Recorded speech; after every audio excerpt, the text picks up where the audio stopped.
Gonna see the red live. Hey, look at that, we're live. Intro button time.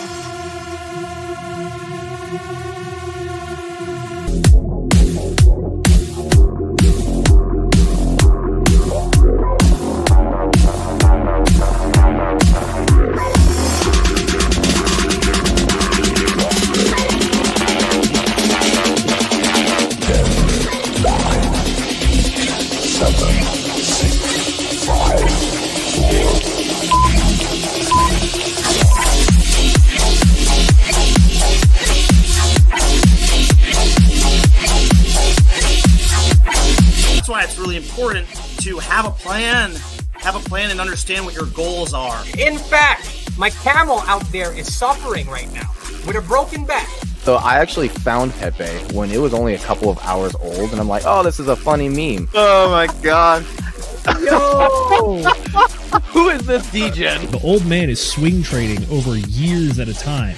And it's like, that's where the real money is made. The answer is a permanent loss. With single-sided staking, you don't have to worry about a permanent loss. Really, at the end of the day, it's just the matter of a macro market. It's just what happens. If you're aware, if you're disciplined, you can hone that into further financial growth. Financial freedom, so we can actually live life and not have to be constantly living paycheck to paycheck. I mean, that's the ultimate goal, more or less, right?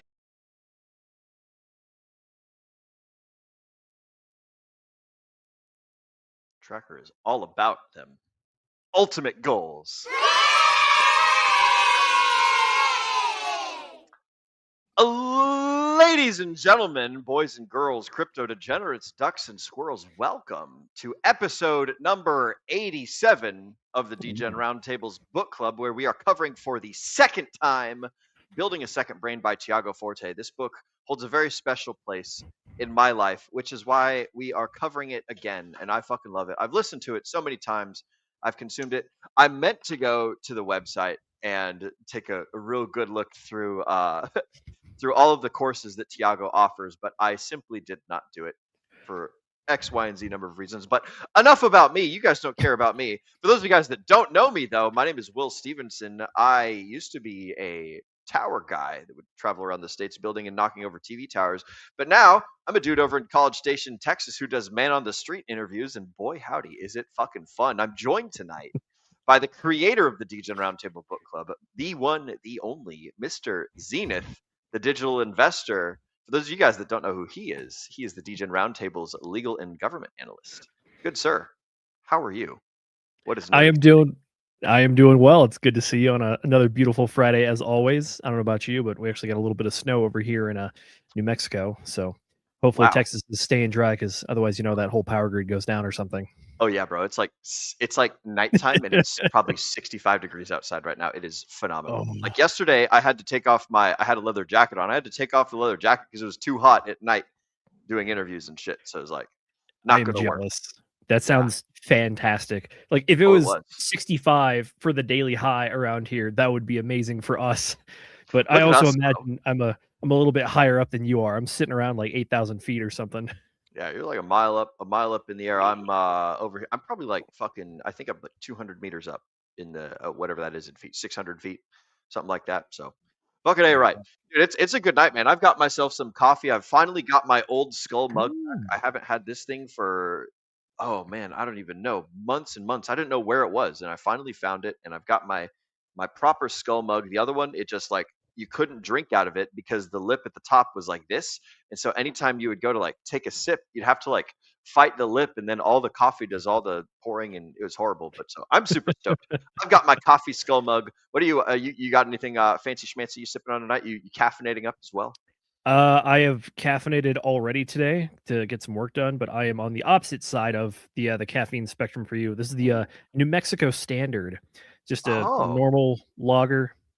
Who's it by? Oh gosh, is it like whatever the cheap local beer kind of thing is, like Ragnier's up in Washington? And no, it's a step or two above that. It's like craft beer, but it's kind of like their crowd pleaser. This is by Santa Fe Brewing Company. They have some good stuff. Their tap room is also super cool. It's it's part of the brewery.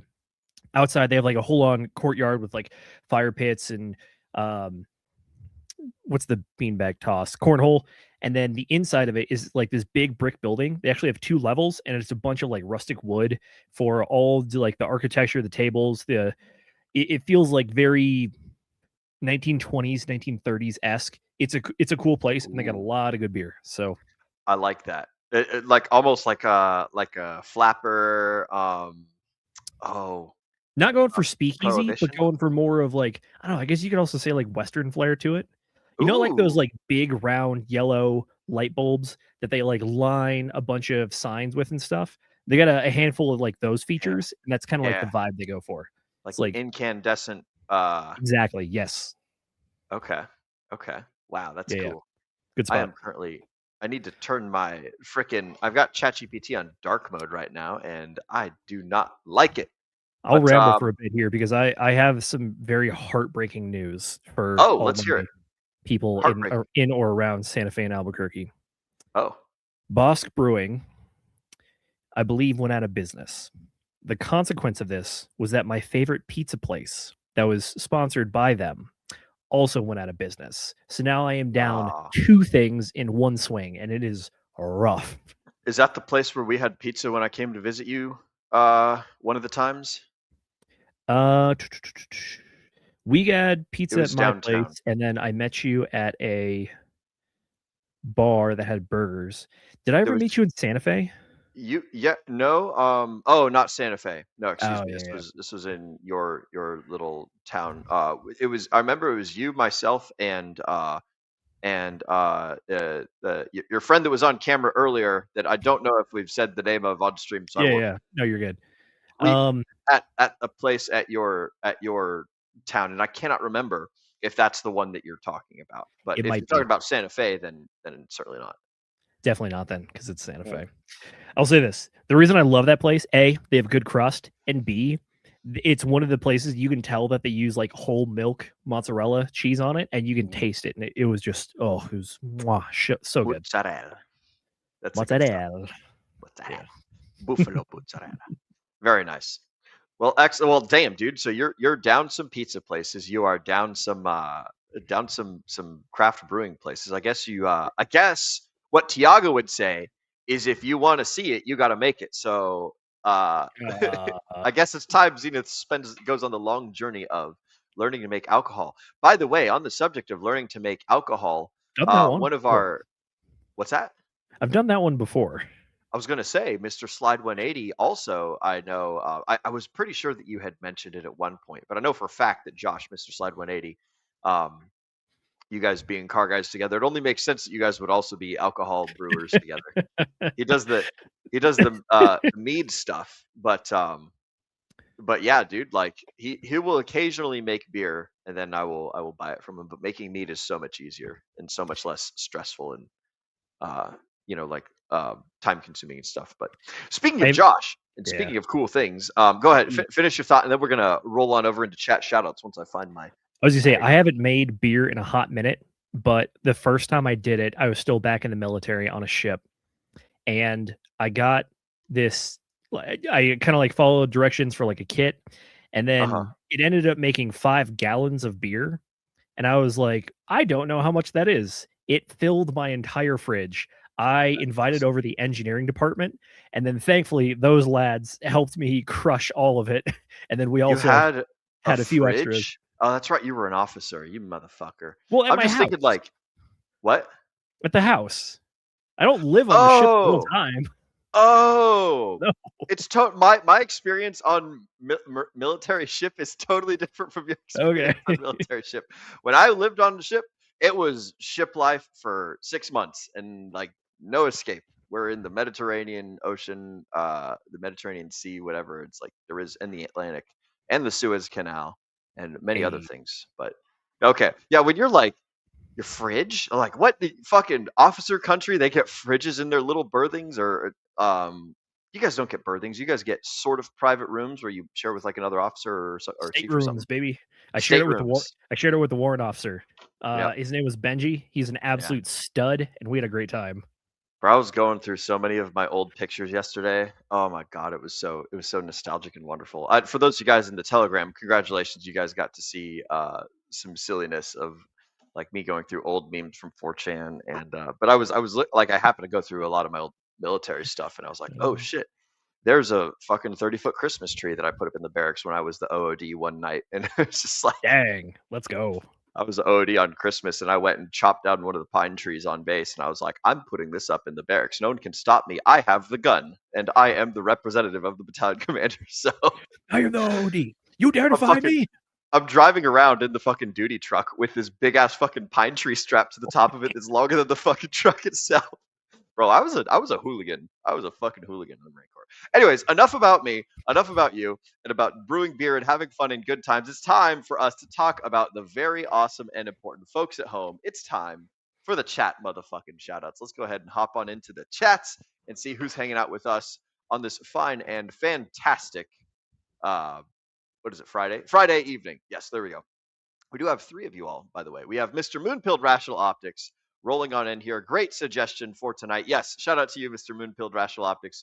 We covered this book. I want to say it was originally, oh man, what was it? It was book number 36 that we had covered, Building a Second Brain, and it is now also book number 87. Thanks to Mr. Moonpilled Rational Optics, fantastic suggesting that we should cover this book because it's awesome. And so I like this book. I'm fairly certain that Mr. Zenith likes the book as well. I think that the last time we covered it, we had a much more full panel. But yes, it was a good time. It was a fantastic time. So thank you, good sir. We've also got Mr. Funk Master Hex rolling in here. Good evening, ladies and gentlemen. It's already in my Audible. Haven't got to it yet though. I highly recommend it, Mr. Funk Master Hex. God damn, is it a good book? It will change your life. It is packed full of great and actionable information, and like reading a summary of it, I almost feel like I'm doing a disservice because the book itself is essentially a summary. So like very good. He's got a course on his website as well. He's got all sorts of resources, and Tiago's like constantly like, this is his life work, is essentially like doing the second brain stuff. So super cool and awesome. And also, yeah, he's reminding everyone to hit the damn like button. We appreciate that. Thank you, Funkmaster Hex. And then we've got my brother also saying brains are broken hearts. Yes, building a second brain. I'm not really sure the the emoji implication. One way of putting it. Yeah, brains break hearts. Yes, if you want a big heart, you can't have a big brain. I don't fucking know what you're trying to say, Sam. But thank you for hopping in the show with us and chittering and chattering as well. Sam was the one that that spurred me to go do the man on the street interviews last night, and man, it was so much fucking fun. So shout out to my brother Sam for encouraging me to do things that I would not want to do on my own, and then just turning it into a great and beautiful, awesome night. We're gonna be doing it again tomorrow night, going out and interviewing college folks in the bar district. And Moondog says, and then there were 4. Yes, I'm not sure what the 4 are referring to. Refer to the lads in the comments. Oh, yes, there are 4 now. Fuck yeah. Hell yeah, we got 4 of them. We got Mr. Moonpilled, Mr. Funk, Mr. Sam, and Mr. Moondog. Man, chock-a-block full of moon. This is great. This is fantastic. And then we've also, ooh, look at that. We've got 3 viewers over on X as well. Thank you guys for hanging out and watching. On the you show. Guys showing up on a Friday evening here, talking about books and being productive and stuff. Yeah. Oh, damn. We even got Mr. Hex Monkey rolling in here. I'm ultra wrecked, but still here. Yes, bro. My we man. all feel you. Everyone in Hexaco is ultra wrecked. And, you know, it is what it is. It is what it is. Shout out to all the Hexicans. Apparently, there was a huge liquidation on liquid loans yesterday. I think it was 71 billion pulse position got whatever it's called when the liquid loans protocol activates, and bloop, it all gets sent out to the users who have their USDL staked or something. So yep. Ultra wrecked Hex Monkey. We're all right there with you, broski. But hey, like, if we're still here, it can't be that bad, you know. And if it goes down lower, like, oh no, my fucking $30 has turned into $3. I'm just as fucking broke. It is what it is. But yeah, good to see you, Hex Monkey. Welcome, broski. I always like when you pop in. Mr. Hex Monkey is a staple in the Hexago community. Always positive, always super cool. Good real life person as well. And we're also joined by Mr. Hexagon Lost in Asia, who rocks and rolls in with the old fashioned emoji salute. Is the red notice gone? Or the red notice is gone? Is this true? I'm not entirely sure. I'm looking at it right now. It's still there, but What's as the red far notice? as I don't know if this is an update or not. So Red Notice Was that is something Ricky that's put for up. punching people? Yes. However, there may be an update on this actually, which is that I'm looking down at the charges section and it just says aggravated tax fraud, nothing else, meaning that that other thing could have been resolved. If that's the case, then honestly, you're just arguing about crypto taxes, which is like, what are you putting out a red notice for? That's like, this is arguing over math. Yeah. What are we doing? It's like, what are we doing? we're gonna get him. We're gonna get him. We're gonna get Ricky. I think that, like, I don't think that there's any fucking narrative that can fix Pulse Chain without some price action. That's just me. No matter how cool the stuff is, if nobody has money, ain't nobody doing a damn thing. And right now, nobody's got money for a plethora of reasons. So until people get money, then nothing happens. That is my own personal 2 cents. I think that the only thing that would keep Pulse Chain moving is if everybody went out and like did crazy work in the real world and made a bunch of money and then just dumped all of it into Pulse Chain. And that's how you get like the value translation into Pulse Chain. And I think that's ideally what Hexaco is supposed to be. But Pretty much. fuck if I know.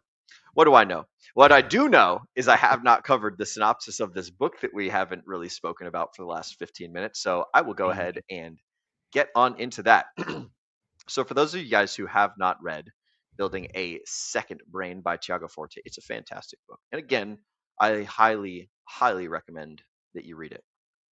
But let's check it out. So I recorded the entire book using my screen capture. And what's really cool is I can send my screen captures into Plod, which just does like a fucking 4x job better than ChatGPT at summarizations, at like running things through templates, at pulling out like fine words with descriptions, and doing like proper chapter breakdown. So we're trying a new thing today, ladies and germs, from the production standpoint of the show. But this book is intended for all of you guys, and it's intended for me too.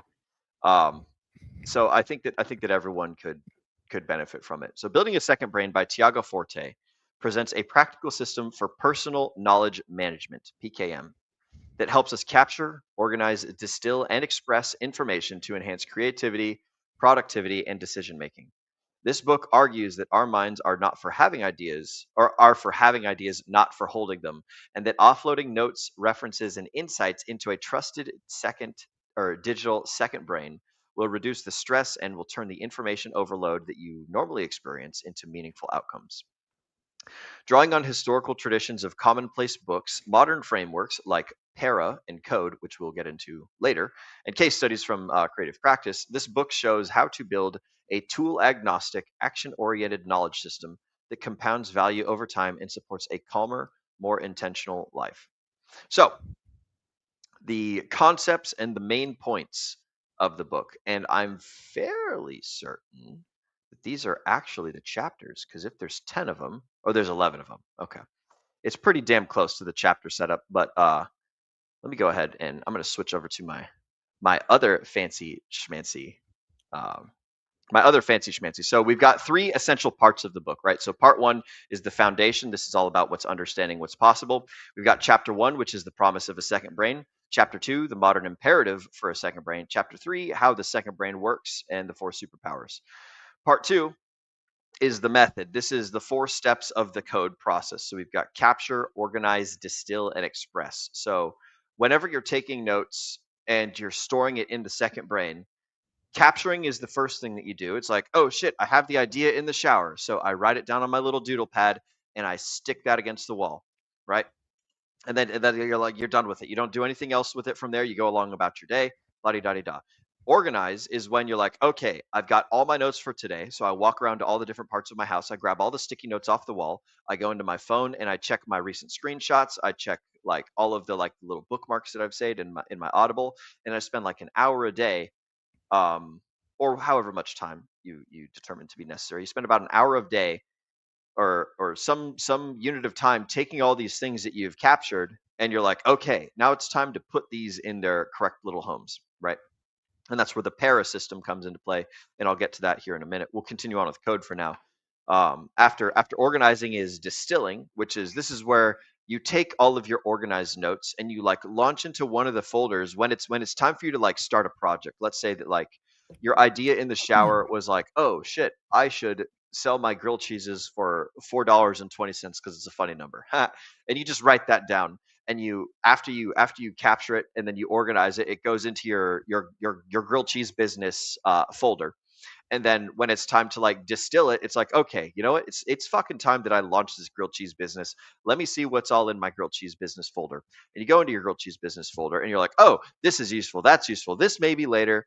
This shows me how to do taxes. This shows me how to do this, that, and the other thing. This is like a cool video on how to clean like a grill and things. So like you go into your big giant project folder that's just full of a whole bunch of raw information that's kind of sort of about the thing that you want to do, and then you like distill it. You find the essence, you find the valuable stuff, and then the expression is the final part of the code process, which is where you take all of your notes and you take the best stuff and you go out and actually do something with it in the real world. You launch the business, you start the podcast, you create the book club, you go and interview people on the street, right? So this is the expression is like the final part of the methodology. And then part 3 in the book. So that was chapters 4, 5, 6, and 7. Capture, organize, distill, and express. And then part 3 of the book is about the execution. This is where we make the stuff a reality. So chapter 8 is about the art of creative execution. Chapter 9 is about the path of self-expression, creating a virtuous cycle. And then chapter 10 is the habits of a digital organizer, which just focuses on this is the sort of stuff that you can do to just get better at having a second brain and not relying on your gray squishy thing that is optimized for having ideas, not for storing them, right? One of the central tenets of the book is like, look guys, people in the past, people like our ancestors, when our brains were evolving for hundreds of thousands of years or however long people have been cooking in the genetic stew, they only knew like 100 things. Like, I know that green leaf is poisonous. I know that the red frog is delicious. I know that these berries are good. Those mushrooms are bad. Yada, yada, yada. This is how you throw a spear, et cetera, et cetera. Like, the amount of things that human beings knew when most of the development of the brain was happening was very small. And most of what humans did was solve everyday problems with creativity and overcoming like obstacles and things. So it's all just like on the spot problem solving and stuff. So now that we live in a more information like plethora age, like your brain has not caught up to the fact that we live in a different environment now. And so since your brain has not caught up yet, it behooves you to use tools to further empower your brain, so that way you don't have to rely on a shitty tool to do a really cool job. It's just like, you wouldn't want to use a screwdriver as a chisel. You totally can, but you shouldn't, because it's not what it's optimized for. So that's what the general thesis is of the book. And that's what the general sort of summary is. Zenith, before I start going into a whole lot of the specifics and things, is there any part of this book that, as we read through it a second time, that you really, really liked and that had like a clicking moment, or is there something that you like crazy disagreed with? Is there any spicy takes? Not especially. Really, the core of the book, I would argue, is that code analogy, or what's the word I'm looking for, where you have letters for each word. Oh, fuck. Damn it. Whatever. Y'all know what I'm talking about. The CODE. Yeah. That is the core, which is capture, organize, distill, express. That really does boil down pretty much the entirety of the book into what it does. Everything else kind of fits into that in some way. I know there's the PAR acronym. Acronym's the word I'm looking for. PAR is the other acronym. Which is, you have projects, areas, resources, and archives. Oh, those yeah, kind of give you. Sorry. Thank you, Arceus. By the way, you know exactly what I was talking about. Yes, but, acronym. Yeah, I'll be honest. For this one, my main area of focus was, I actually found a few videos that had some critiques or pitfalls that people could fall into, and I think that they're even more relevant probably than the first time that we covered this one. I want to say the first time we covered this book was almost over 2 years ago, and AI has come a long way in that 2 years. And guess what? Those critiques are even more accurate than ever, I would argue. And pretty much what it boils down to is either getting too much information or just believing you know the information, but really you just remember that the information is somewhere, but you don't actually know what it is. So you can't use it, you can't utilize it. It's just like, it's the approximated knowledge. It's like, I know how to find things, so I believe that I know it, even though you don't actually know what it says. You just, because you have the access to it, you kind of feel a little overconfident than what you actually are.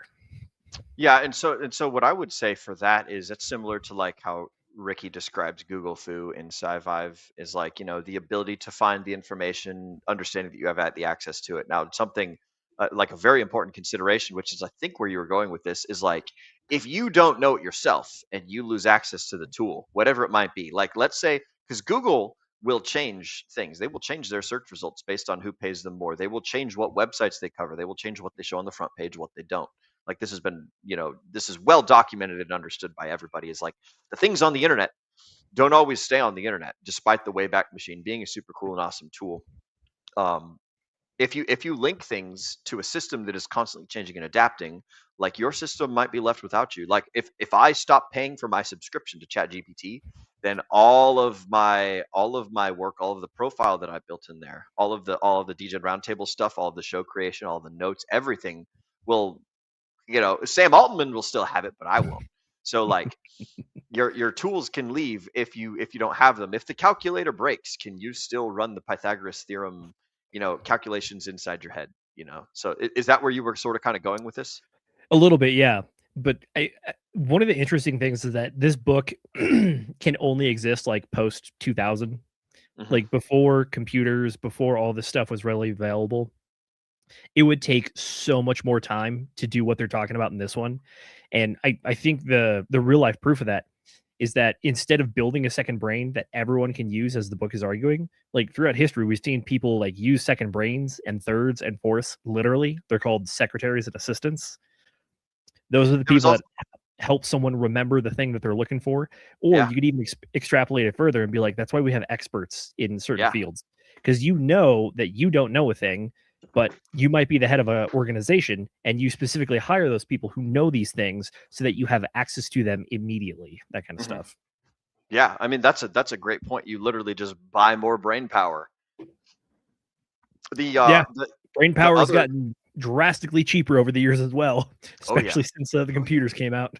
Yeah, which is like a fascinating notion. Like the idea that our ability to think is now subpar to simple programming in a plethora of respects. Not everything yet, but we'll see. No. We'll see where it goes. Yeah. There's also the commonplace books that existed for those that were interested in taking all of the notes from all of the things that they were reading. Like I think I can't remember who Tiago was saying was the guy that started talking about commonplace books. That he referenced in the book. But essentially, like a commonplace book is just like I'm reading a bunch of books all at the same time as a book reader, and I want to keep track of all the things that all these guys are saying. And so I just kind of write down my own little notes in my journal, and then my journal becomes a commonplace book if I take my journal and I organize it a little bit better, and I send it off to a publisher, and I publish my own, sort of compilation. It'd almost be like imagine if people's Twitter profiles turned into a book. Wouldn't that be interesting? Depending on what they post, if they post good. Mine would be very blank. Mine would be a whole bunch of short little aphorisms, like a colossal collection of quotable quotes. So, shout out to the to Uncle John's bathroom reader, where I got that name from. But yeah, we have a pretty good since we're on the subject, we have a pretty good question from one of the folks in the audience. So I'll use this opportunity to do a couple of quick little chat shout outs. We've been joined by Mr. Hex Glenn. Hello, Hex Glenn. Good to see you, amigo. Welcome. Glad you could make it tonight. We've also got Mr. Moondog. If you want some tactical advice on street interviewing, Anthony Mungabaska has a YouTube channel called Street Epistemology, or Peter Bagazian has a sensationally titled Manual for Creating Atheists. That's good to know. I will keep that for myself, good sir. We also been joined by Arceus Cacico, Arceus 1 hour. I am enjoying the second helping of Second Brain. That's a fun little play on words. And now she wants to start a band called the Grilled Cheese Business. I actually, for a very short period of time, I was helping my brother run Facebook ads for his Rapid Designs business. And in order for me to learn how Facebook Meta runs ads, I literally created a Facebook page called Grilled Cheese, and then I paid to run ads in the College Station area and I guess everywhere else in the States, judging by the results that I got. But I paid like $8 a day to run ads on like, hey, you want a grilled cheese? Send me a message, give me $20, and I'll bring you a grilled cheese. And that was the whole pitch. It was just like a juicy, delicious looking grilled cheese, which is like where I had like this whole idea. It's been on my mind for the last couple weeks and things. But yes, if you guys see advertisements on Facebook for grilled cheese delivery, that was me. And nobody's taken me up on it, but by God, do you get a lot of responses when you pay for advertising on Facebook and you got an ad that people like. So I guess I just happened to have done a thing. But like I paid like $3 and I got like 800. You are muted, good sir. Or am I?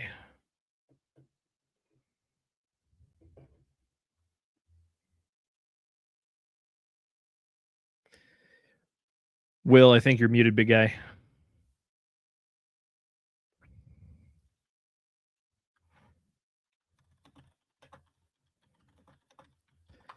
Apologies, folks. Trying to get Will back here. I don't think he realizes that his headset just died.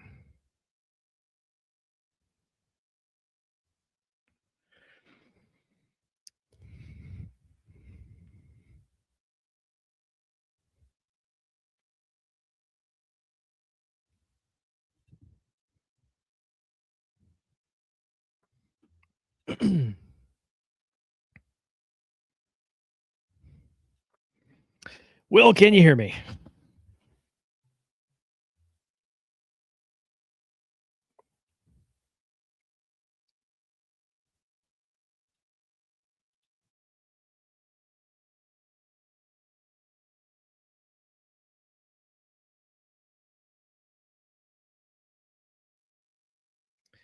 Oh my gosh.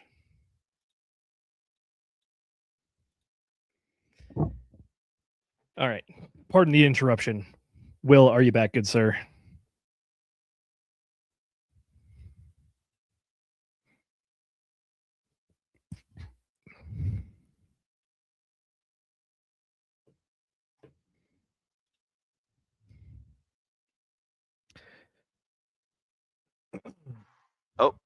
Oh, power on. Look at that.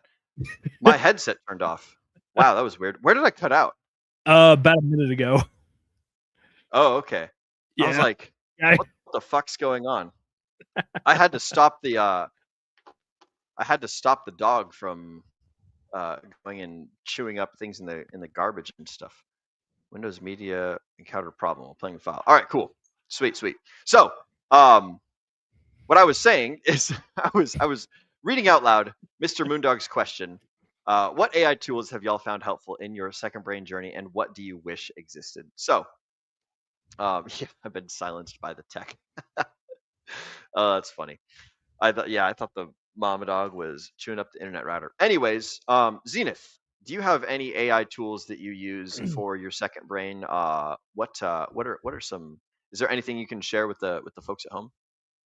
I mean, I just use ChatGPT and I pay for it. I find it to pretty much cover a lot of my bases. I've played with a handful of other AI tools.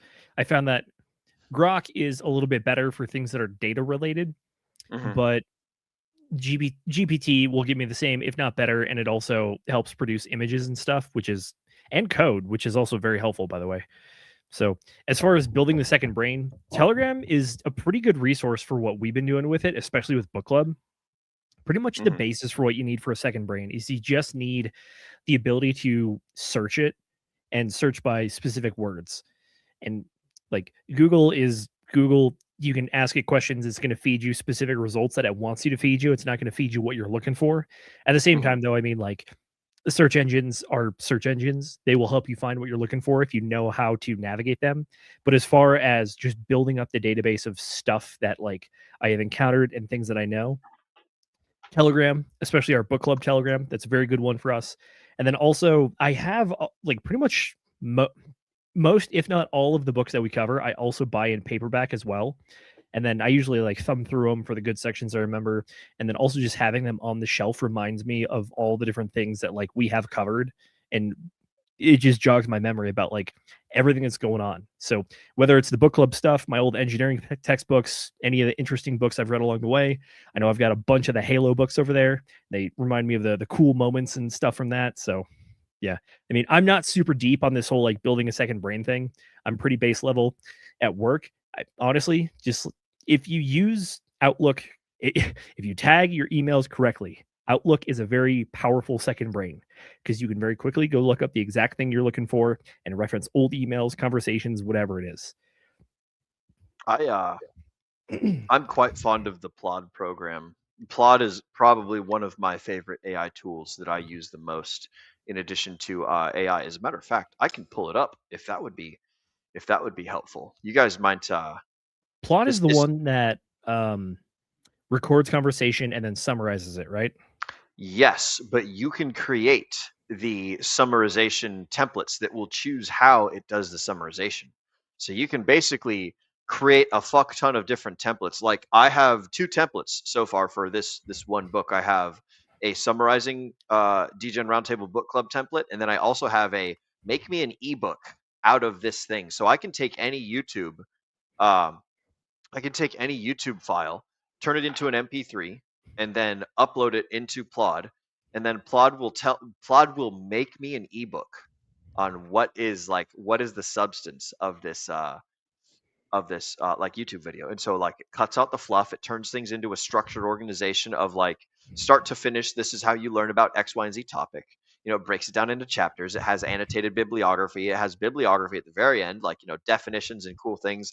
Like a lot of the stuff that I was pulling and throwing into the DGen Roundtable Book Club Telegram was stuff that was just in the Plod that I put in for this book. And it's like, it's got all the definitions for everything. Like I'll go ahead and pull up a screen share for it because there's nothing personal on this Plod thingamajigger of mine, but check this out. So this is how well can you guys see that? You guys can probably see that pretty well. Yeah, it's good enough.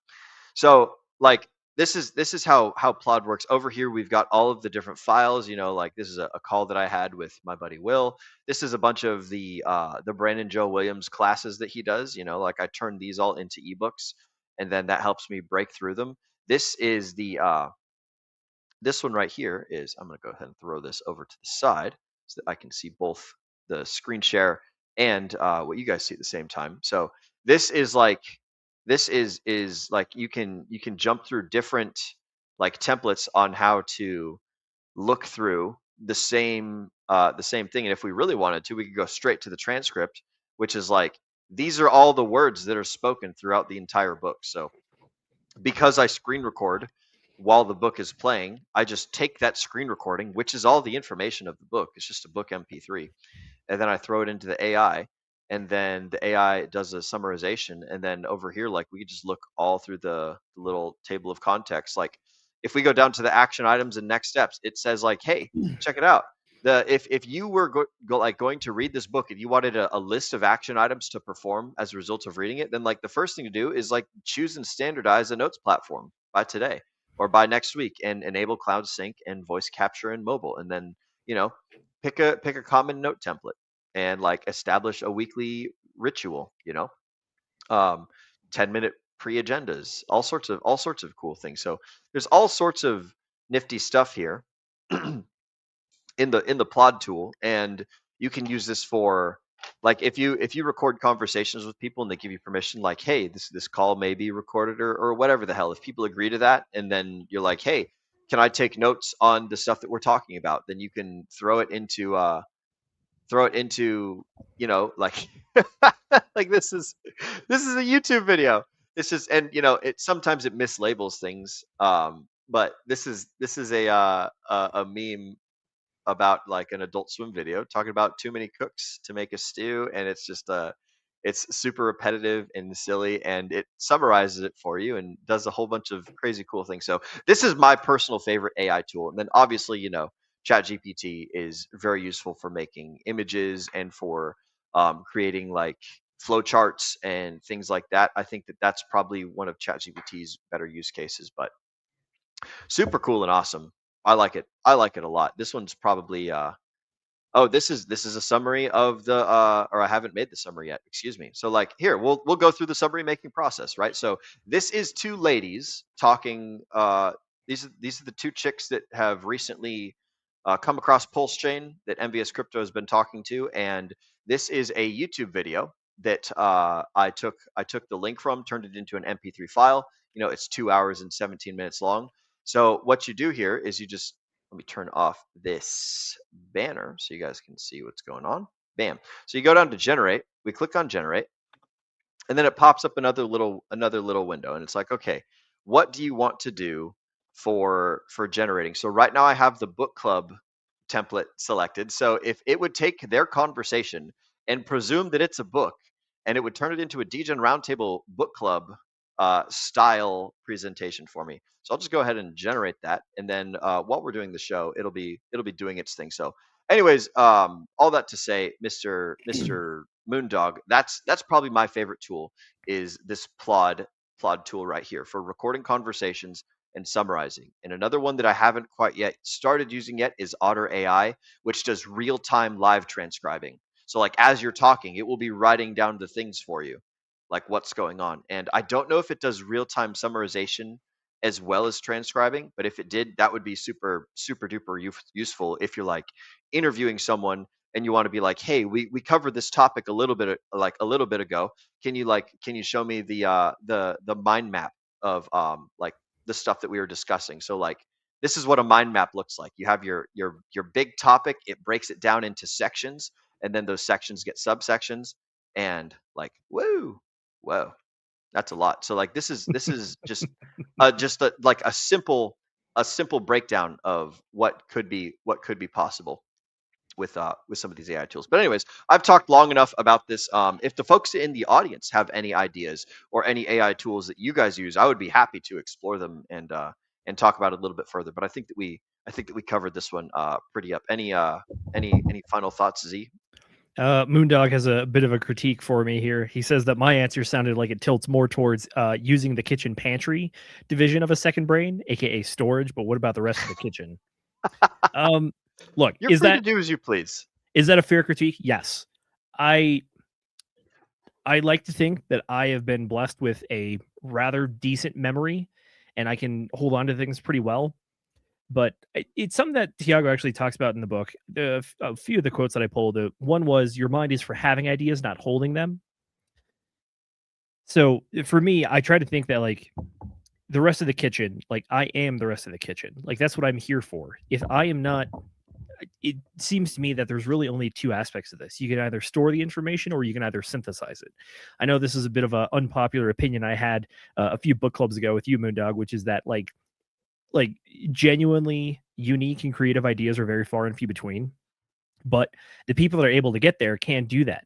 So what I argue is that I don't think I'm really in the category that is having brand new ideas, but I think that myself and a lot of other people are in the synthesizer category, which is that we have access and knowledge of a lot of other ideas and experiences, and then try to use those and combine those to get different effects and outcomes and desired outcomes from them. So like I try to be the rest of the kitchen. Am I the best at everything? Absolutely not. Are there tools that we use? Yeah, for sure. It's why I use like Microsoft Excel probably more than the average person does, just for random stuff, because building tables and having it do the math for me. Can I do the math? Yes, absolutely. Is it a lot easier to have it done for me by the computer? Oh, 100%. But I think that the other part of it is that whenever you are the rest of the kitchen and you are the one kind of cooking up the ideas, you have your own flair and spin and flavor to it. And that I'm sure that there's probably a lot of opinions that Will and I have thrown out there that can genuinely only come from each one of us because we are the people creating them. And that's how it goes. So are there probably more efficient ways to help create and synthesize ideas and draw those lines? Yes. But at the same time, I think that I choose to forego that myself because it helps build me as a person that's able to make these connections. I think it's something we talked to a while ago on the, actually with Moondog on the one where we're talking about how to read a book, which is like, I've been purposely trying to get better at like drawing inferences from other books, comparing, contrasting, and creating arguments for and against, that kind of stuff. I think that's only possible once you have that basis of information. So that's why I use it as storage, because I need to store the information. But then as far as making the connections and try to drawing the conclusions, to the lock, or are you like the door, or are you the closet that stores the information? Like, are you the person with the access, but doesn't like take care of it themselves, or are you the person that is like the actual source material? So I think there is good value to that, and I think that your system is perfectly fine, Zenith, because there needs to be a yin for every yang. If we were all just yangs, then like the fuck, where would we be? So, and me personally, I think I am not blessed with a great memory system like you are. So I have by necessity started using the fuck out of the the the second brain system. So look, part of the reason I'm so grateful for my personal assessment of my own brain is that I also remember how many times I've hit my head on stuff. And boy, let me tell you, a lot of those low cross member metal bars in the ship, yeah, I found most of them. Don't you worry. So I'm very happy that I'm still, able to speak English somewhat fluently, apparently. But yeah. He has a follow-up though, Mr. Moondog does. His translation, for what it's worth: Zenith is too humble about his creative potential, and I have an other highly intelligent friend I care about who sees himself as not creative, which surprised me. I believe he's referring to our mutual friend. So that is quite fun. I like it, Moondog. I appreciate it. I have tried to be creative, but especially a lot of the endeavors that I've done, I think that we are slightly kind of, I don't want to say cursed, but we are definitely late to the party when it comes to human civilization. So the odds are that someone else has had a very similar thought before you are very highly likely, especially when it comes to the creative projects that I do go on. I'm usually picking things that I see out in the world that I've experienced or done, and I'm like, this is cool. I don't like all of it, but I think it's cool. And I really want to try to like really distill it down to what I enjoy about it, and then add in little bits of flair of other stuff that I enjoy. So I've made board games. I've tried making video games. I've made videos, tried my hand at making music. That one's incredibly difficult for me. I remember and then your also, video game. Yeah. And then also like playing sports and stuff. I appreciate it, but at the same time, I understand that like I'm really not inventing anything new. I'm just kind of like taking other people's things and blending them together, and then that is what I do. I think that me personally, I would take that and I would frame that as I'm doing a brand new thing, because it's a combination of everyone else. And everyone's standing on so many shoulders of giants that like it's like a like a tree that just leads to me. Like there's all these giants down below, and then there's another layer of giants standing on their shoulders, et cetera, et cetera, et cetera. And I'm the peak. I am the top, the very the final product, if you will, until I go and make more more giant shoulders and things. So there you go. Creativity is intelligence having fun, from Albert Einstein. That one is good. That's very good, actually. Oh, he continues. Originality and creativity are not as synonymous as the pedestal I think you have the latter on. Or pedestal. Blending synthesis is still creativity. Babies are brand new humans from a blended source. Oh, very wise. Look at I think that is the best assessment there. Well, yeah, I like that. That makes the most sense. Okay. Yeah, that Maybe is I'm quite not giving myself or other people enough credit when I guess I'm going for originality, but creativity is really drawing those lines and figuring out something that's a blend of the previous stuff before. It makes a lot of sense. Excellent. Mm-hmm. Yep. And then one more quick little chat shout out before we launch into the questions. We've been joined by a very earnest person who is super duper interested in books and book clubs, and asks us a question that is very on topic. Is Richard Hart a scammer or not? Nope. All right, there you go. Yeah. Excellent. I'll double tap this one. The answer is no. So if you're talking about scamming in the crypto space, we're typically talking about like rug pulls, false advertisement, that kind of stuff. Mm-hmm. Everything he's said about building and everything he said he was going to do, he's pretty much done to the T. Mm-hmm. So the only thing that people talk about when it comes to the scamming is it's like, oh, are you just upset that like price is down? Yeah. If that's the case, I understand why you're upset, but that's not scamming. There are prolific and villainous scammers plenty afoot in this space. Richard Hart is not one of them. you gave him a lot more airtime than I would have. But you are absolutely correct, Zenith. Am Absolutely I giving correct. this guy airtime, or am I giving Richard Hart some airtime here? You're doing both, which is good. Your core message is the important one. And yes, and one of those messages would theoretically help pump my bags. Yes, I am also invested in the Richard Hart tokens and products. I think they're very good. I use them rather frequently. Have they let me down? No, not really. Has the price chart let me down? Yeah, sure. But guess what? Same goes for the rest of crypto at this point. I'm not gonna lie. The fun thing that I have on this is this show has nothing to do with cryptocurrency. Or well, this exact podcast has nothing to do with cryptocurrency. It has nothing to do. It's about a book about building a second brain. And there are a lot of hexagons in here, and we do share a lot of space with hexagons. And I will say I don't believe I've seen Sing 95 in the chats before. So welcome to the show, broski. Not Good to here have talking you. about.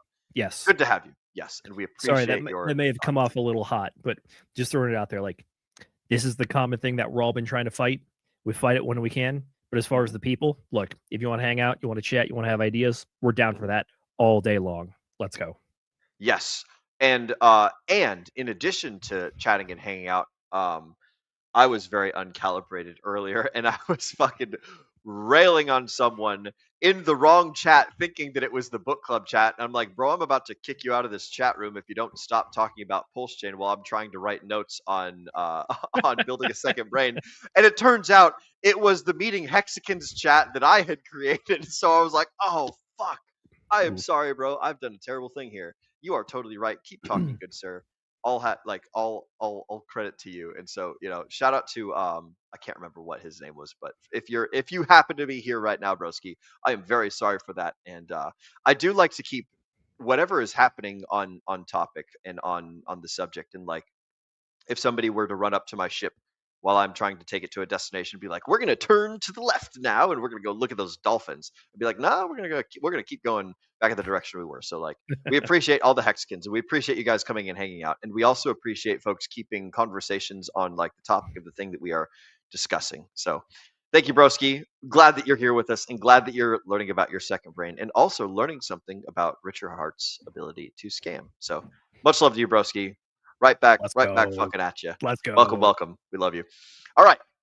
And on the subject of things that we love, I love asking questions. So let's go ahead and launch into the second brain stuff. So people are like, the reason this book exists, Zenith, is people have too much information. So like, what do you think are some of the areas in a person's life, like a standard listener of the show or someone who might be reading this book, like what do you think is the area that they are just like cluttered in? What's and like are they paying a crazy cost in doing so?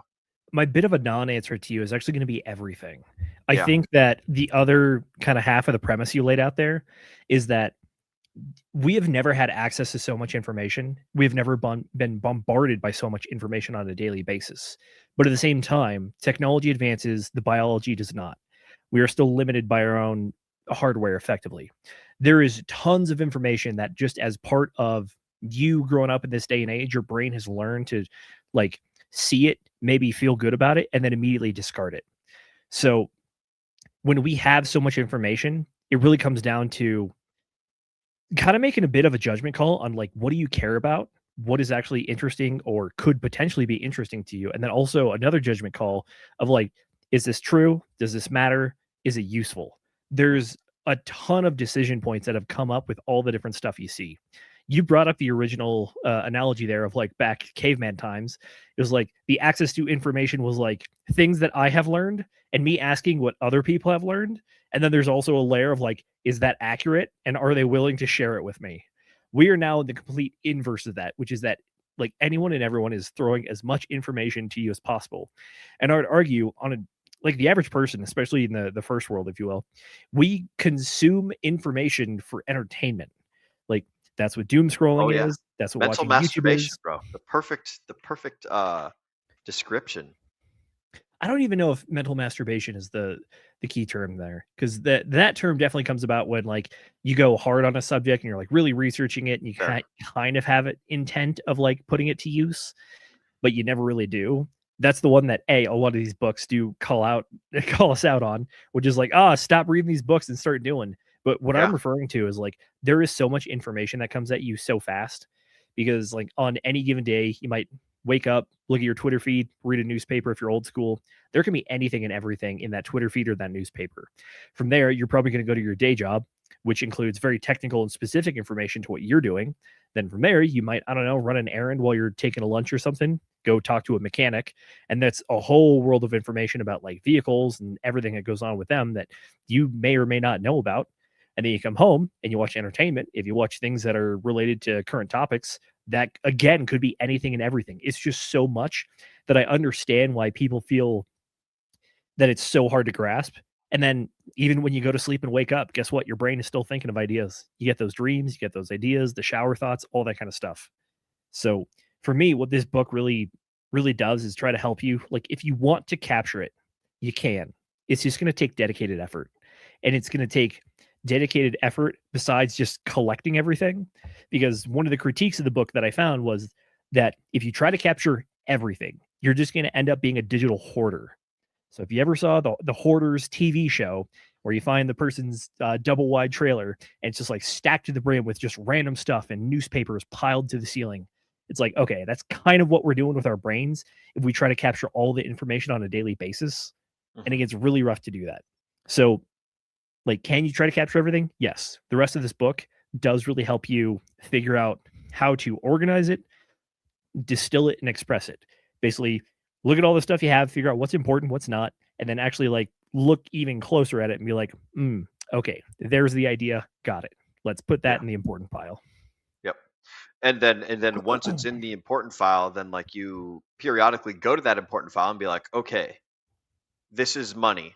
This is like car repair. This is like people that I should remember at work, like what their names are and what their positions are, things like that. You could like fucking distill it from there. That's a good answer. I think that like a little bit of everything, and folks have to determine what's important. I know for me, the things that I put in my second brain are stuff that have to do with like my personal interests and stuff that I like spend money on that I invest in. So like, I've Things you got recently, skin in the game, if you will. yeah. Let me. I'm gonna go ahead and I'm gonna share my Telegram. I'm gonna share with you guys my second brain, and I have to be very careful doing this because I have um it's not a whole lot of personal information in there, but for the most part, it's like it's pretty tepid stuff. So if you guys want to see what my second brain looks like in Telegram, this is my Telegram, right? And so this is my para projects, areas, everything. And so I've got all these different little subtopics. This is a group that only has me in it, right? So this is a private group, and so I've got like pictures of me, ideas that I had for like a business where I literally just go around scooping dog shit because I got sick of seeing dog shit at this apartment complex. And so I just started picking it up one day. And then I talked to the management and I'm like, hey, is this worth money to you guys? And they're like, oh, let's see. And so we're going to work out a deal and try and get some money knocked off of this rent because one, I hate seeing dog shit everywhere. So I'm picking it up anyways. And then, and then two. So anyway, so like there's other things. There's like health videos in here. There's stuff from people like a banana milkshake sweetened with honey is one of the best ways to cure a hangover, right? So this is just a Telegram full of Twitter posts and things having to do with health. This is a post about stuff about my dog. It's awesome. Here's my brother's business. Funny memes and stuff. Movies that I want to watch. Oh man, this was this is good. A whole bunch of great quotes in here. We've got crypto stuff. We've got AI and online tools. I got to build this one up. Here's some stuff having to do with my truck, right? So like I talk about like the repairs that I do, places that I go and find information. So this is just like an example of all of the different. Here's some of my old cat, Mr. Kitty. It's like this is my second brain. Is I use Telegram. I made a private group that I'm the only one in, where you can make topics and you can make stuff. We've even got a Warhammer. We've even got a Warhammer topic inside here. So all sorts of cool things. So it's freaking it's neat. So like this is just like a quick example of like some stuff that you guys can do to solve your problems, and like those topics, and there are just things that I've decided that are important to me, right? Like my health, what repairs I've done on my truck, like where is this, that, and the other cryptocurrency going, and like what are things that they're doing, and yada yada yada. Some stuff that I've got in there. And then like I have the AI tools. And then in addition to that, like Z, when you started talking about Excel, I was like, oh boy, man, you should see some of the mismatched and unorganized Excel spreadsheets that I have. And I have like links everywhere. I'm sure you remember when we started up DGen Roundtable, I was making Excel documents left and right and fucking posting them up and shitting up the DGen Roundtable leadership chat with all my unnecessary links and everything. It's like, hey guys, these are the stats of everything that we've done over the last year. And congratulations, I've been on the most shows, so fuck you all. I remember that was a fun fun part of it. But like when people capture a ton of information and they don't have a place to put it, then like they feel cluttered, they feel pointless. Or when they find good information and they don't save it, then it's like you get that feeling of I've solved the problem, but you really haven't. And it's just been like you've removed the motivation and you've not stored the valuable thing. And some people overstore way too much of the valuable thing and they store it poorly. And some people ignore all the information and they go through it and then they don't save it, and then it's like, I've solved the temporary problem, but when I have this problem again in the future, I'll have nothing to do with it. So that's my own personal take on this stuff. Do you so you were saying that you use Outlook and like the email system Outlook, or am I misremembering the Nope, tool that's that you correct. use? So Okay. specifically for work, whether it was back in the old military days or in my current days, Outlook is pretty good. It can handle a lot of emails, especially if they're just plain text. It can Yeah. handle that for days. And then Yeah. the keyword function search is also pretty good. And then also gives you the ability to search through other things like relevancy, recency, if it has attachments, that kind of stuff. Ooh. So like if you're searching for anything in particular, it definitely helps with that. It's not permanent storage, and that's one thing to keep in mind. But there are definitely times where you have to do certain things where you need to either have a really holistic look at all the stuff that you've done, or if you're looking for specific information to answer questions, it's helpful for that. Like, I know this is a very military-esque thing, especially for the officer world, but we had officer evaluations once a year. And what you had to do was you had to create bullets. And then from your bullets, you attach those to your like consolidated bullet sheet where you wrote yourself pretty much evaluation on like the 8 or 9 different areas that you're getting evaluated on, and it had to fit within like 240 character spaces, which is not very much at all, but you try to Not at jam it all. pack with as much. It's like a So tweet, yeah, pretty old much. fashioned tweet. Yeah, so what a lot of folks would do is if you work primarily out of your email or some sort of digital base, when it's time to do those reviews, you can pull up your sent emails folder and pretty much look at all the stuff that you have directly sent, all the questions you've answered, all that kind of stuff. And then from there, just start compiling that list and then start distilling it down to the major milestone accomplishments, the big headline stuff. Start calculating, like, I executed so many missions. I was the fueling officer. I transferred X amount of fuel worth X amount of dollars. And at the end of it, you come up with a number that's pretty good and a dollar amount that sounds pretty fantastic as well. I like that. That's the military has so many great like educational things. So many people would benefit from just because so much of it is like dumbed down to the common denominator, and it's all about high speed, efficiency, redundancy. Not high speed because it's high speed and fancy. High speed because like so many small problems have been engineered and brute forced out of the way that it like de facto becomes sort of like high speed and stuff. And I think that like many people would benefit from having a modicum of military training or military mindset. Not that I think that fighting for wealthy people's interests is a super good thing, but like in general, there's a lot of great things that come with it. I hear you. At the same time, though, there's a good bit of that stuff that's very niche and very specialized to whatever unit organization that you're a part of. So it's not super applicable. But the thing that I can really draw from it is that people have been kind of doing this stuff for a long time and have figured out how to get better at it. So whatever field you're in, there's kind of a unique way of doing all this stuff, which is trying to figure out what you've done, trying to account for it, trying to make it sound good without lying, and then also figuring out ways to store all this information and bring it back up. I know Tiago Forte talks about, gosh, where did it go? I had another quote for this one. I can't remember. Knowledge is fundamentally about creating value from information. Information becomes knowledge only when it is organized, contextualized, and put to use. Mm-hmm. Whether or not he knows this, I imagine he does, because it's a pretty classic one. But back in the day, good old Socrates, the famous philosopher, one of his better known arguments is talking about what is knowledge. And he pretty much boils it down to knowledge is information plus experience. It is, you have the information of what something is, and you have the experience of what it actually is in the real world. In today's day and age, where Tiago's kind of elaborating on this one, information becomes knowledge only when it's organized, contextualized, and put to use. That's a bit of an expansion on that one, because now we can look up the information. We don't have to have the experience. You can look up other people's experiences, but the little spin that he put at the end of it was if you're actually putting it to use. Because if you're not putting it to use, it's just information. Because once you, again, he's kind of appealing to the experience part of that by saying that no, you have to have your own experience. You can't use other people's, you have to use yours. So that's where he kind of draws the line about what is experience. It's not just like, I saw this thing this one time, therefore I experienced it. It's like, no, I've put it into use, so I know how the input looks and I know what the output feels like.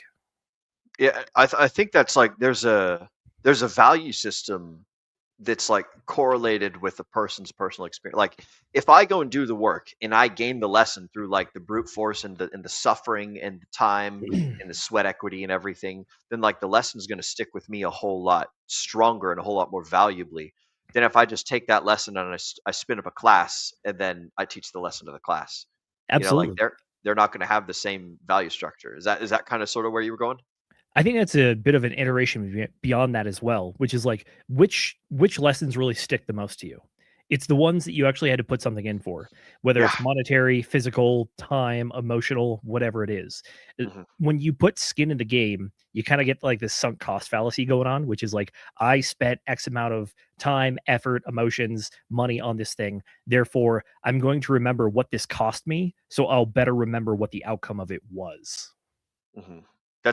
And one of my favorite things about Matty Allen was that he created the Time Pays Me program, which is where you can literally force yourself to pay for something, and you're only paying yourself. Because it's like you take your money in crypto units and you put it in a smart contract and you lock it away from yourself for a long period of time, and it generates a couple special codes that you then send out to some trusted friends. And you say, hey, here's my trusted codes. When I do this thing and you verify it, then you send me this code back. And then you have to delete it from your own records. You have to do all this stuff. And then it's like, theoretically, you've taken if you say, hey, Will, I'm going to get fucking 21-inch biceps and don't give me this code until I get 21-inch biceps, right? And you trust me and I'm a good person, blah, blah, blah, and you give me a fucking string of letters and numbers that is the special code. And then you fucking sacrifice $1,000 into this like protocol that is the Time Pays Me thing that it won't like fucking unlock for 5 years unless you get your 21-inch guns. Then you're literally paying your future self to get this thing. And it does rely a little bit on outside sources. It relies on me. It relies on you being like, bro, I really need the fucking $1,000. Please give me the code. And then it's like it's up to us to determine like what we do from there. But like that is one way that you can like force yourself to invest in yourself. And I think that's like a really cool lesson that people had really ought to take home, is the more that you pay for something, whether you pay for it with your time, with your attention, with your treasure, or with your like your whatever the other one was, I can't remember, right? Whatever your value system is. If you have to sit there and do 4,000 push-ups, then so be it.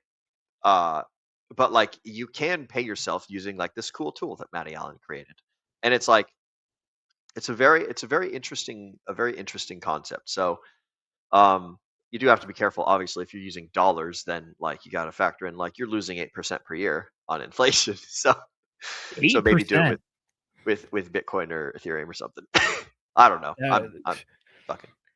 I'm fucking guessing here. I'm probably lowballing it, but like that's the mix between the official and the real number is the happy 8%. So True. Real um, quick, we got a good comment here that yeah, kind of brings me to a bit of a tangent / topic. yes, yeah. Arceus is saying, true story, never email something you wouldn't want everyone to know. So, the security angle here. When we're building the second brain, understanding who has access to what, I think, is very important. I know Alex Ramosi is one of the guys that talks about whenever he has an interesting thought, he tweets it out and crowdsources the idea and sees if people resonate with it. There are benefits to this, meaning that you can test an idea, see if people like it, see if people have their own ideas of their own that mesh with it, but also at the same time, creating the public digital record. I know it sounds nefarious to say a little bit, but do people have ideas that they want to explore that they might not want other people to know? Largely because we kind of live in a day and age where people kind of scalp hunt for trophies online through the whole cancel culture thing. Yes. But at the same time, exploring ideas, good or bad, I personally do still think is important. So when it comes to building the second brain stuff, it wasn't quite talked about in the book, but I think understanding that we are using digital tools. Digital tools have accesses. They can be hacked, they can be leaked, they can be shared publicly, even intentionally.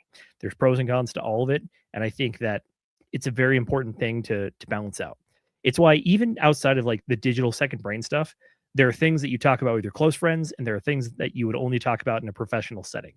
It's the same kind of idea here. I think that it's worthwhile to explore both, but at the same time, like you don't need everything out in the open. That's my personal take. Yep. Absolutely. That's an excellent point by Arceus. And then also an excellent point by Mr. Moondog. This is a book club show, not a crypto show. You're fucking right, Broski. Self-proclaimed, not a crypto Mhm. show by Will. There you go. What's great is like there's so many crypto tools that like sync up with the regular stuff. And then there's so many like deviations. It's like this is an MLM. This has nothing to do with wealth generation. This is about stealing other people's money. By the way, for you guys, if you did not watch the Wednesday show, don't fucking watch it unless you want to watch me be uncomfortable on camera while one dude is shilling an MLM and another one of my friends has unfortunately fallen for the MLM. So it is painful. The show was originally supposed to be about me and a homie talking about his protocol and like the cool volunteer stuff that he is supporting. And in his activities, he has decided to partner up with a multi-level marketing, Ponzi scheme thing that just like takes people's money. So only watch it for educational purposes, and if you don't know anything about it, then just be happy not knowing. There's good stuff in the cryptosphere. There's bad stuff in the cryptosphere. Over here on the DGen Roundtable, we try and focus on the good stuff, right? Occasionally, Agreed. we'll stumble upon the bad, and it'll happen. And I'm not going to take the video down, but like that is the caveat that I'm going to have to it.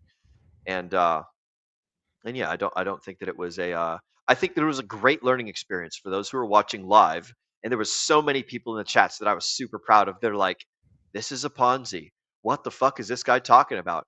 And I'm over here like I'm in the producer chair and I'm like, oh my god, this sounds like a fucking Ponzi. What is this guy going on about? It's just like it's totally ridiculous. So I'm very proud of the DGen Roundtable audience for being able to recognize Ponzi's, and I am unfortunately saddened that one of my friends has fallen for it. So save who you can, administer morphine to those that you cannot save, and distance yourself from the people that unknowingly become suicide bombers and are going to blow everything up. So, just on the quick little cryptosphere. But I'm going to take it back to sacrificing value in order to make something awesome.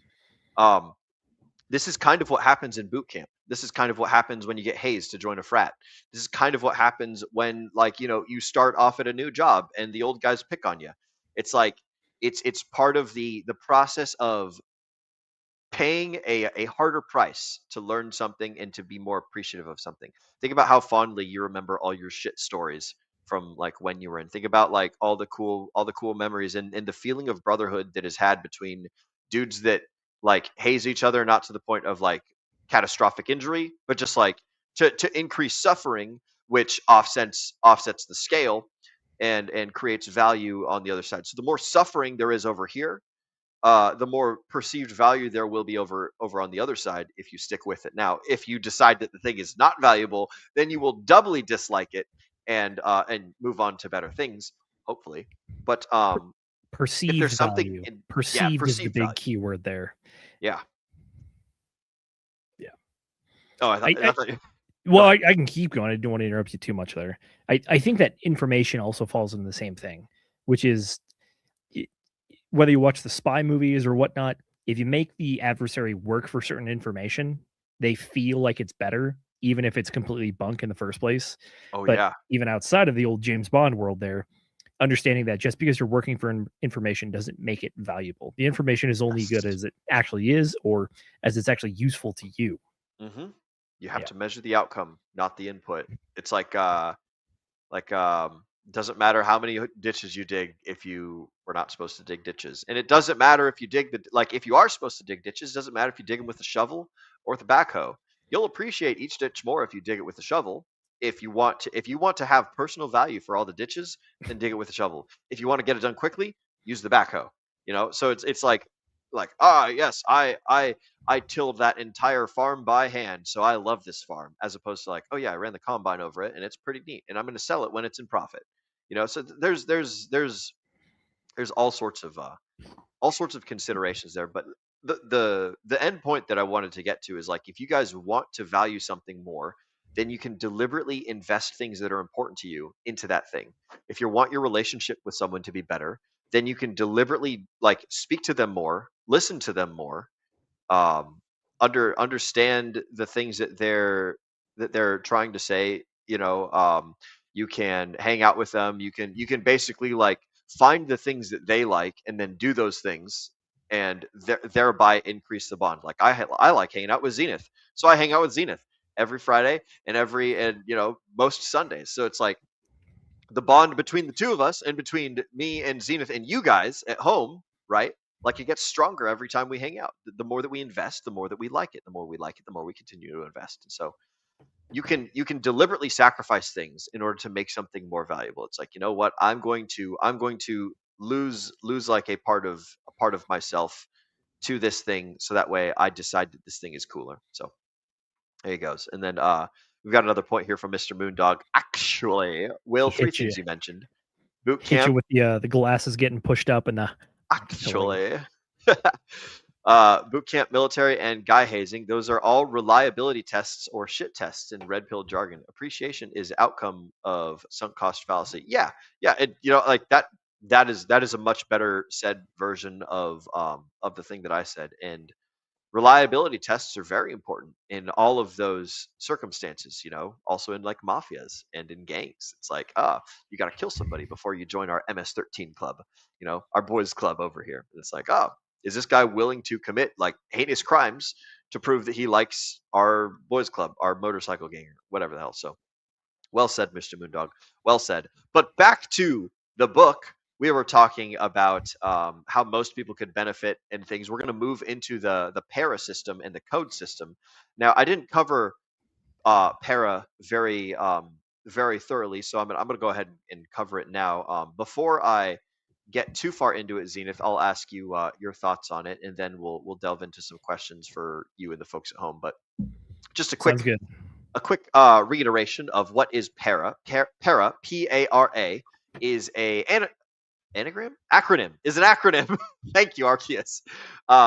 For frameworks for organizing for action. So the way that Tiago thinks folders and groupings of things are best organized are into the four following categories, right? So if you were going to put everything into computer folders, then the four folders would be labeled PARA. So P is for projects, A is for areas, R is for resources, and then the second A is for archives. So you got your PARA right there.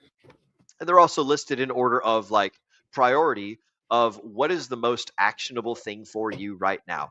If you're not looking inside your projects folder the most often, then you're like the system isn't being used the way that Tiago intended it to be the most efficient. So projects is about the short term outcome driven efforts that are like the most actionable. That's like, this is what I'm doing. So like, oh, I'm working on the car. It goes in my projects folder, and then it goes into the car folder under the projects. And then in addition to the car folder, there's also my grilled cheese business folder.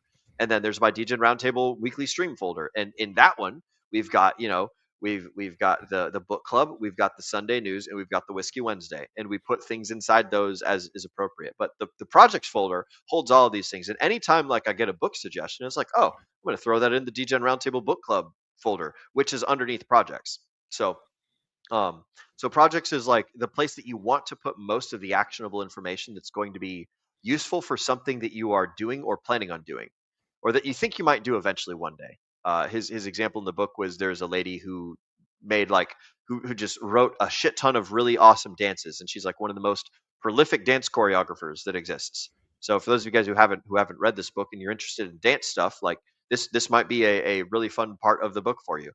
Um, where he speaks about like anytime she had like an idea for a different dance, she would take like the picture, or she would like print out the web link, or she would do something and she would put it in a literal box that was the project box for that particular choreographed dance thing. And she had all sorts of boxes in all sorts of places where all of her different dance things would go. But that was her like her file folder system was a physical literal box full of like mementos and tokens and things.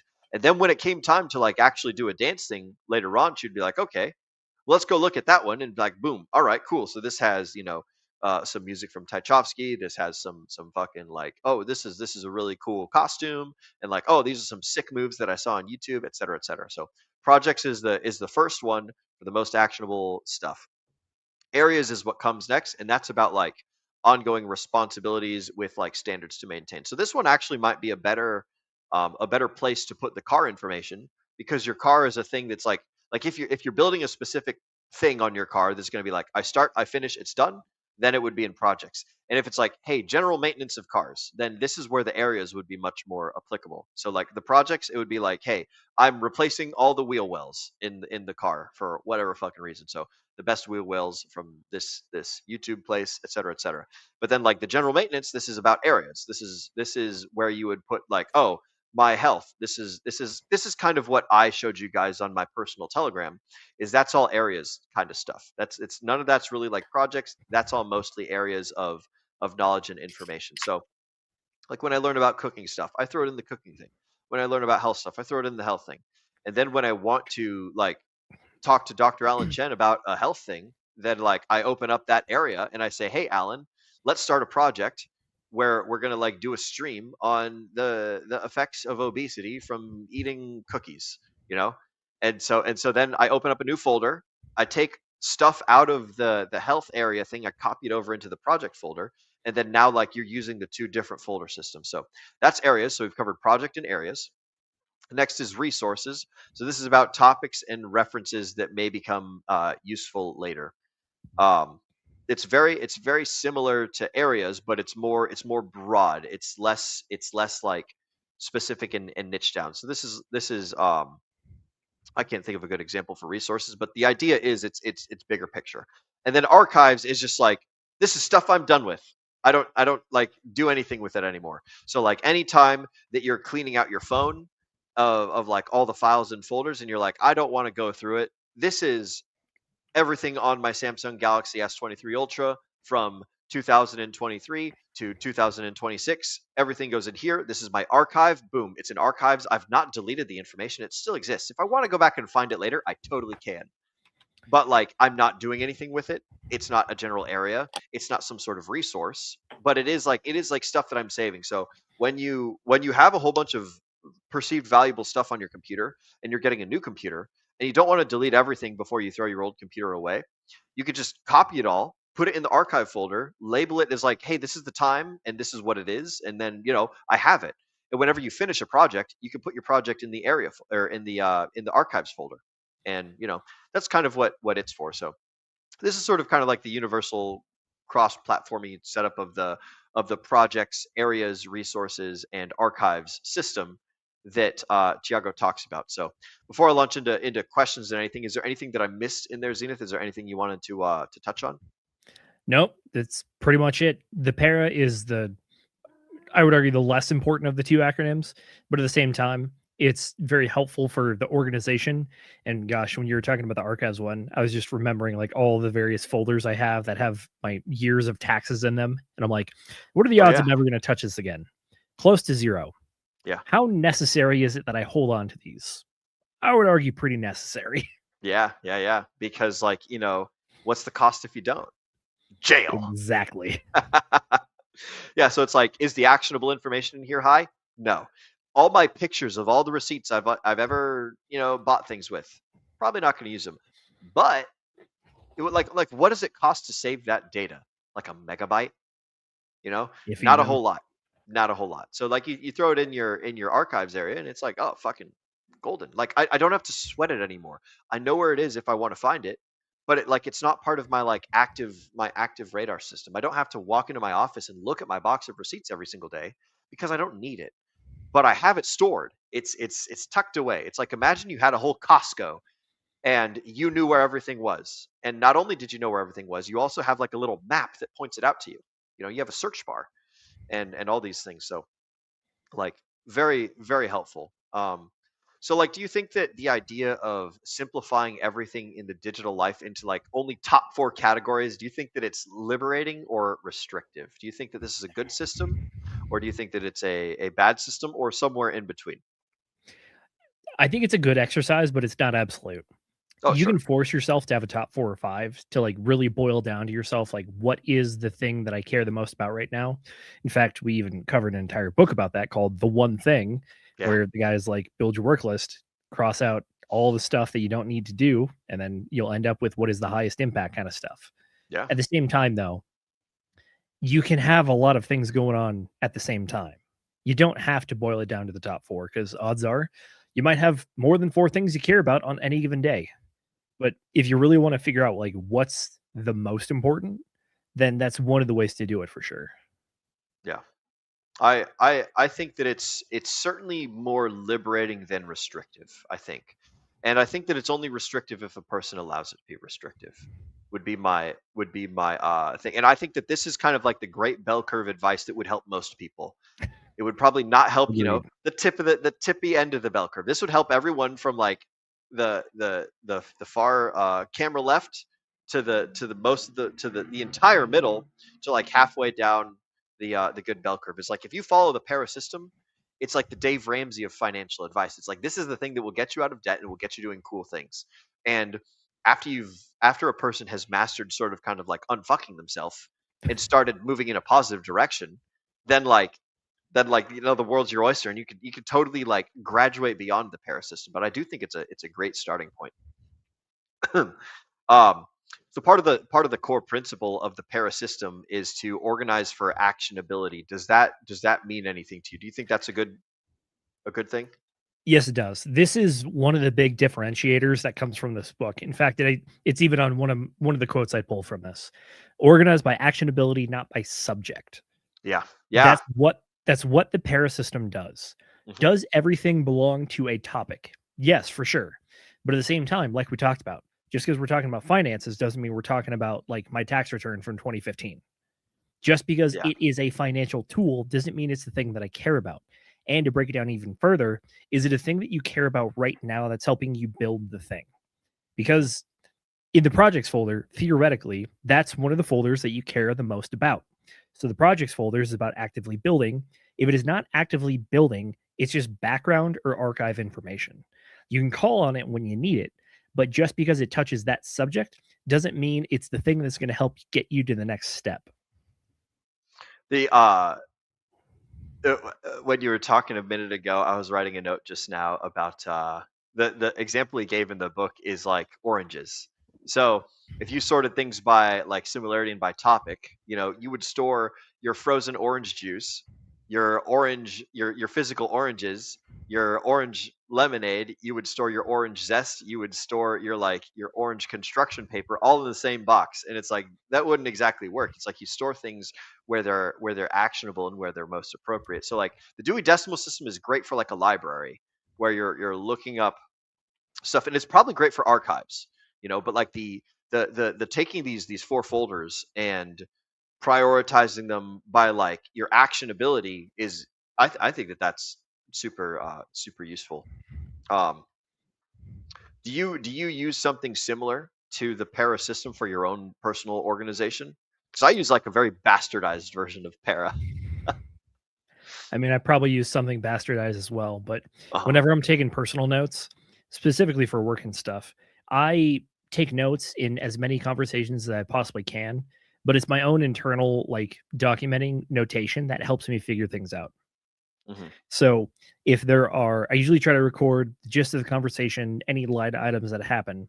But if there's any action items, I specifically create a check mark at the front of the line for it, and that lets me know that it's something that has to be taken action on, obviously. And then periodically, like every couple days, I'll review the last couple days and go pull all the different check boxes and make a new list exclusively of the check boxes, see which ones I've done, see which ones I still need to like follow up on, and then keep that going as well. There's kind of like extraneous information like names, phone numbers, a connection, a point of contact that I previously didn't know that'd be helpful. That usually goes in the margin as kind of like an indicator that's like, this is interesting thing to use for the future. It's easily accessible. It's outside of just the body of text. It's not necessarily critical to the conversation, but it could be critical to me doing my job at a later point. That's the kind of system that I use. Okay.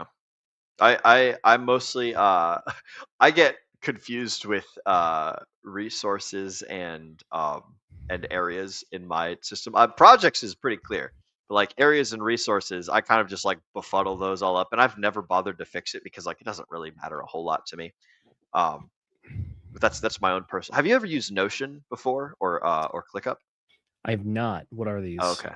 Those are for businesses. I asked because my brother uses ClickUp, and then Marco over at the Magnus Motorsports uses Notion, and it's just basically like a checklist to keep all the employees on the same page, sort of thing. So it's just a like an online note taking thing. I guess kind of like QuickBooks or something like that, but that's probably more for like small businesses and things. That's more of like a entre I guess entrepreneurial, which I'm not really one of, but I know entrepreneurs that use them in things. Oh fuck, Moondog. Notion is a must consider for second brand building. Okay, well there you go. I guess Notion is a good tool. I've not used Notion before, so this might be other than like I hop on the login of Notion over at the Magnus to see like what are my tasks for the things that I have to ship out today, and who do I got to send it to? Who's paid us money for parts, and where do I got to get those parts off to? So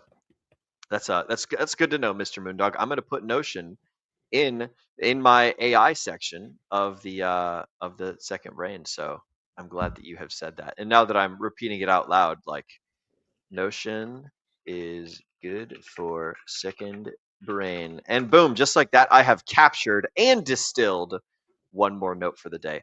What is your capture process most often look like, Zenith? To take it back to the code thing, like whenever you're trying to save something, for me, it's always Telegram. Pretty much always Telegram, either in my Telegram journal or in my Telegram like para folder thing. Do you do you carry around a pocket full of sticky notes?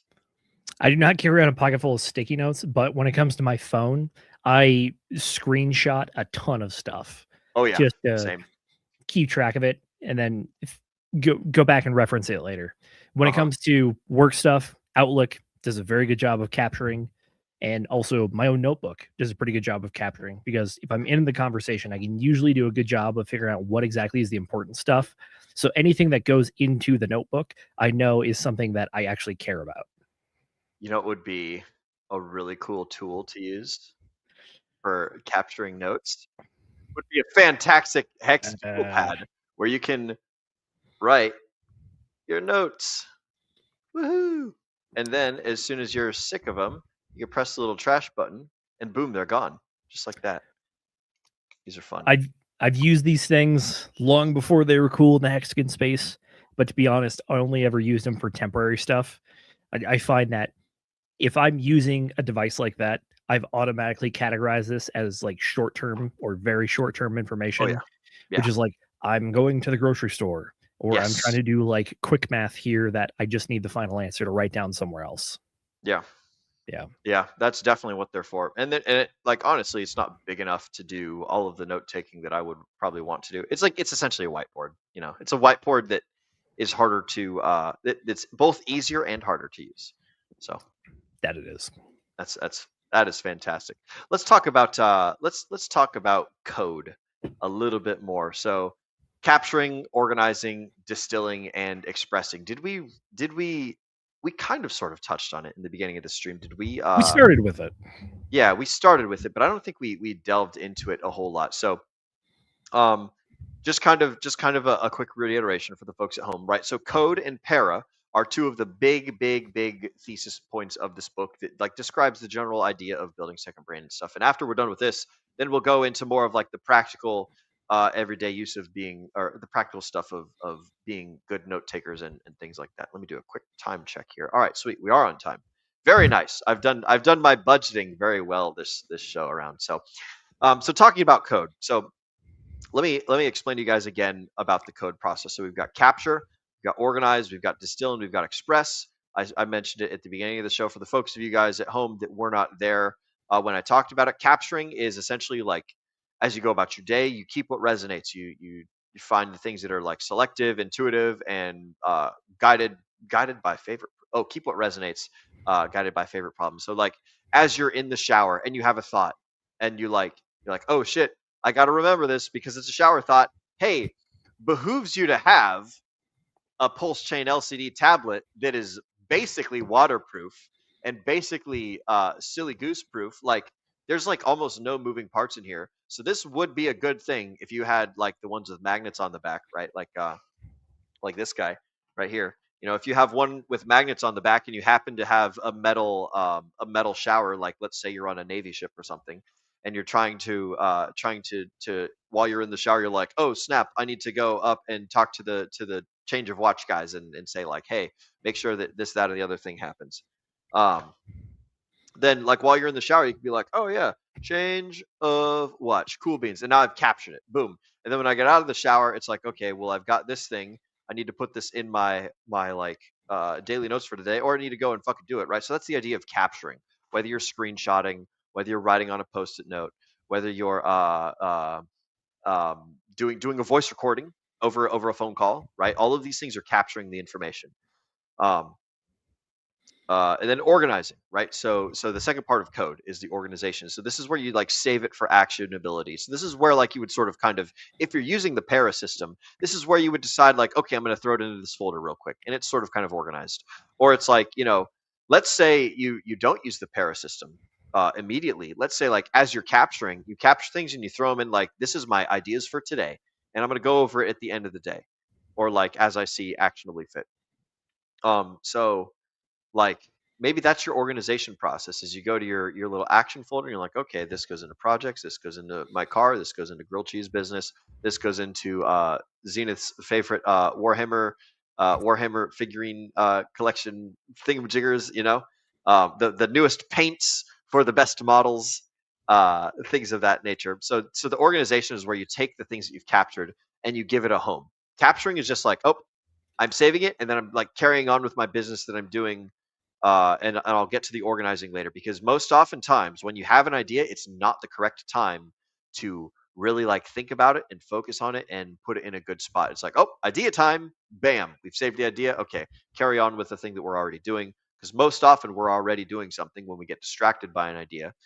So unless it's appropriate to shift gears and move into that, that would be a consideration. So.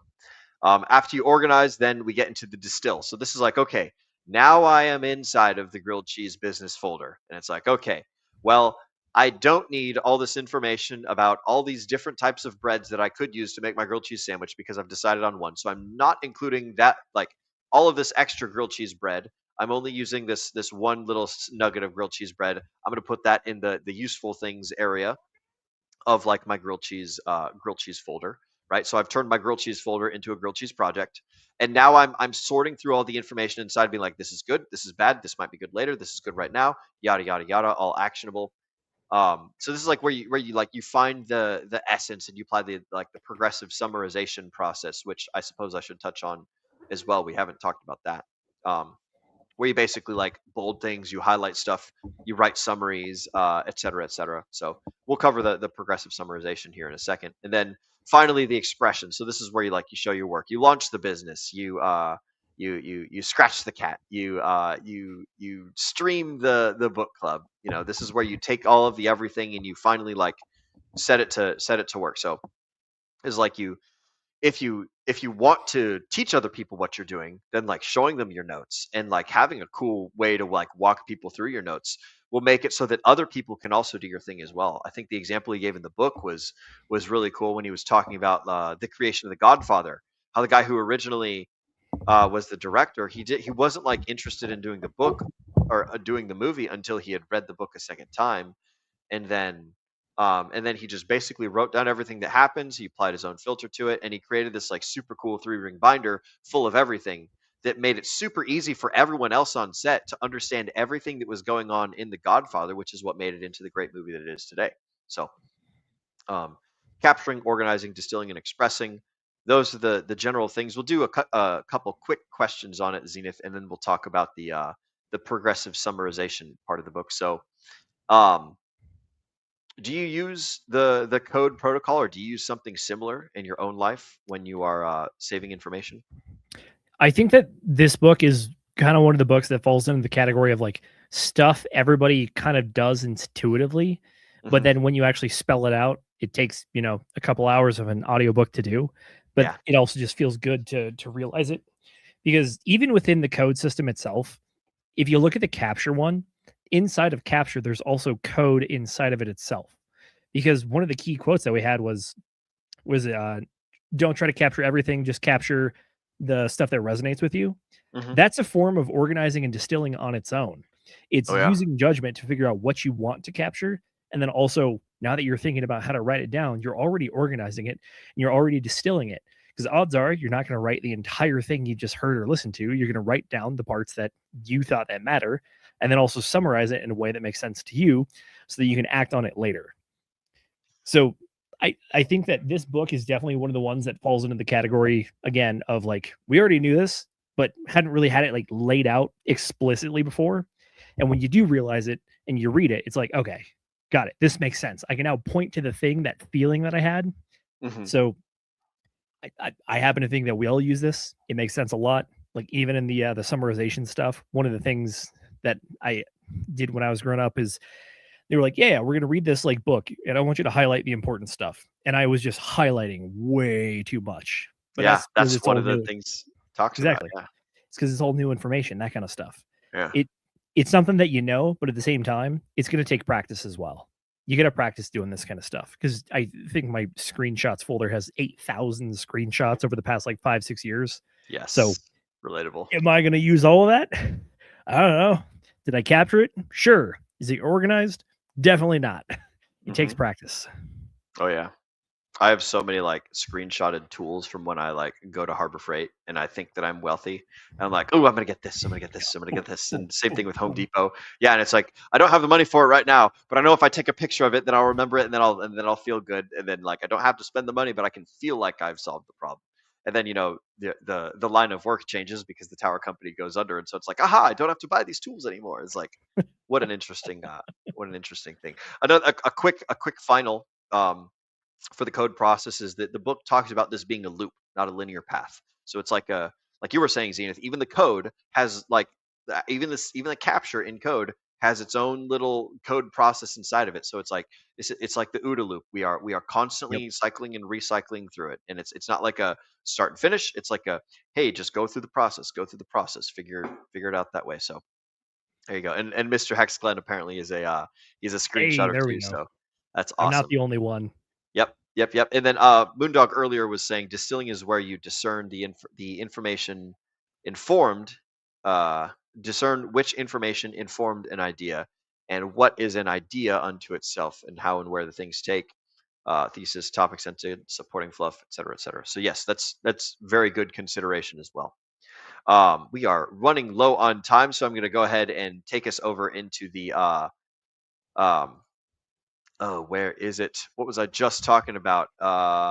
Progressive summarization. That's right. So that's in the distill area. So progressive summarization and discoverability, like when you have information, like what Zenith was saying, if you highlight every word, then the highlighting is no longer special. It's just like it's the scarcity abundance. It's that which is common is not valuable, and that which is scarce is valuable kind of idea. It's like if everything in the book is highlighted, then everything in the book is of equal importance. And we already know that the word the is less important than the word important. It's like the doesn't give you anything. The is just like I forgot what type of word it is, but it's not a useful word in terms of like actionability. So like we should only highlight the most important stuff. So it's like, what are we looking for? So he's got four separate layers in his process. The first layer is like we're capturing like the core, the best things, the spicy stuff. This is kind of what I do in book clubs is I ask like, what's the thing that stood out to you the most? Like, what's the best expert? What's the most original thought? What's the thing that made you feel? You know, it's like the spicy things from the books or from the ideas. So the first layer is like this is all the best excerpts and this is like the original thoughts, and then like the second layer is like, okay, we're gonna bold the key lines and we're gonna bold up and like and make sure that we got the general surface layer of the gist of what they're saying, right? So you've got the big idea, and then you've got the general gist of what they're saying, and then like then from there we highlight the most essential sentences. You know, like what is that? Like if this thing was gone, the whole thing would fall apart, right? So and that's like the three layers of like from big substance to medium to small substance, like the most compressed things, and then the fourth layer is where you create an executive summary that's like, this is my high value one sentence take of all of this stuff, and this is how like I sort of pull the ideas out of here. So you've got four layers, and that's just how we talked about it in the book, and I think everybody kind of does this to some degree. But it's just kind of like what you were saying, Zenith, describing the process that we all do already anyways. It's just that this one is like is written out. Do you have anything that you want to add to this before I move on to the next thing? Yeah, to elaborate a little bit, kind of the two extreme examples on either side that I've run into is that when I've been reading historical information, it seems like either nothing or everything is important. And the answer is actually everything is important, but the true distillation is what you get out of it. It's important to note like chronological order of events of like X led to Y led to Z, because Z happened, I did A, B, and C, that kind of stuff. Remembering each individual element or trying to highlight each individual element, you're just going to end up with a giant timeline. What the real takeaway in that kind of stuff that I found is that you're trying to describe things that are relevant to the entirety and really build the final conclusion or the ultimate apex of whatever that story is, which is like people make decisions based on the context they're in and everything that led up to that to help inform them how to make those decisions. So for the historical side, getting down to trying to summarize the context and then trying to really highlight that final conclusion, or like this was the breaking point. This was the tip of the spear. This was the apex of the story. That's the thing you really got to distill to down there, as opposed to just going for everything. Everything is important, but everything ultimately leads to kind of like that one moment, that one decision. Conversely, on the other side that I found, this is definitely a lot more technical, but if you're trying to like learn how to do math and algebra, calculus, whatever, engineering, that kind of stuff, it's very easy to just highlight the formulas without looking at the proofs or the explanation of how you get to the formulas. Just because you don't want to do all the calculus by hand doesn't mean that it's not important to get the final formulas. For instance, like if you're just doing basic kinematics, aka ball throwing problems, or 2D, like thing goes up, it's affected by gravity, comes back down, forming a parabola. You can remember the formulas. They are extremely helpful for sure. But in the odd case where you have to deal with something that's slightly tweaked, slightly different, understanding how you arrived at those formulas is also going to be very critical to it. I'm not saying you have to do all the calculus and all the derivations yourself, but if you can understand how the formulas play into each other, that's going to be the other key. So the historical side, way too much information seems relevant. Technical side, a very tiny part seems relevant, but in both cases, without the other, you're kind of lost. If you can't boil down the historical stuff to the critical points, it's a novel. In the mathematical, if you don't understand the context of how to get to that formula, you're only going to be stuck in the very limited niche that those formulas that you learned were based out of. So the progressive summarization really helps this, because you cover everything, you figure out good parts, and then you boil it down to the key points. And then once you have that key point, you can create the formula, you can create the actionable item, you can do the math. That's where you get at the end of it.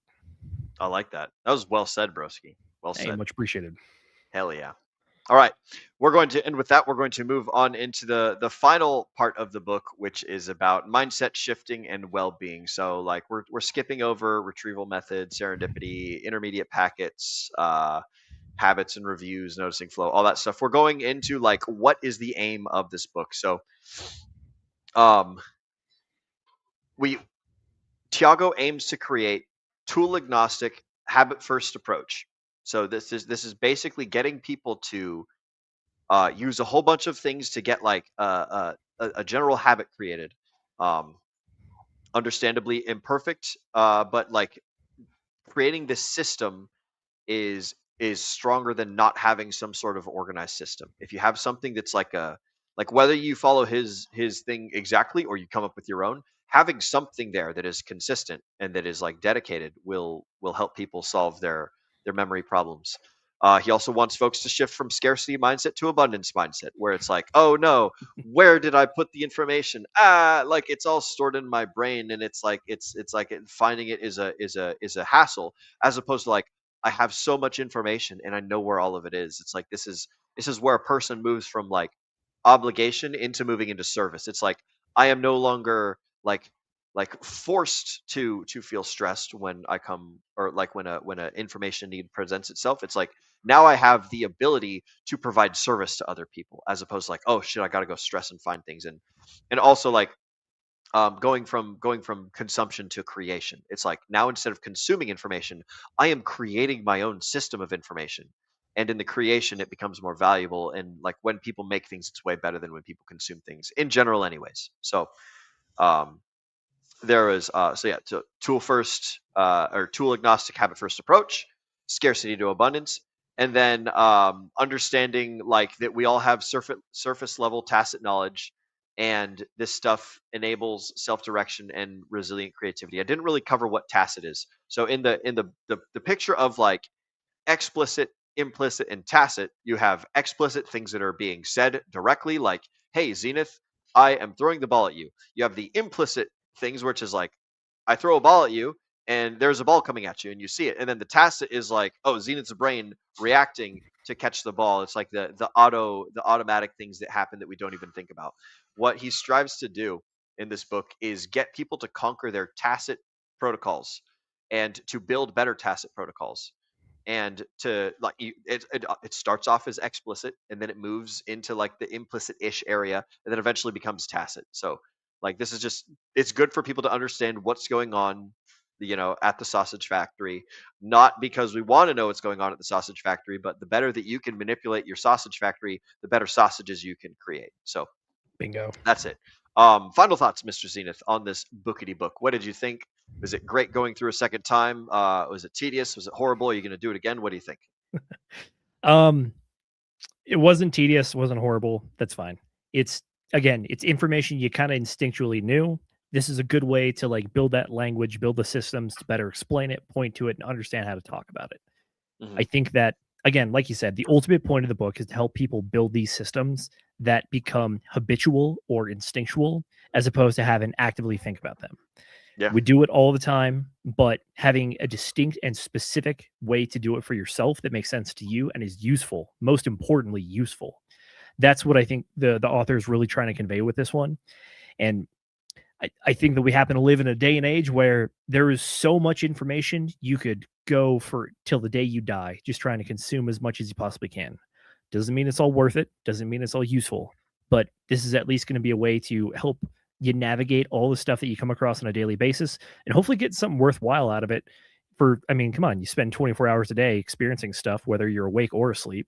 So if you can actually process all of it and make something useful out of it, I think you're going to be a hell of a lot further on than the average person is.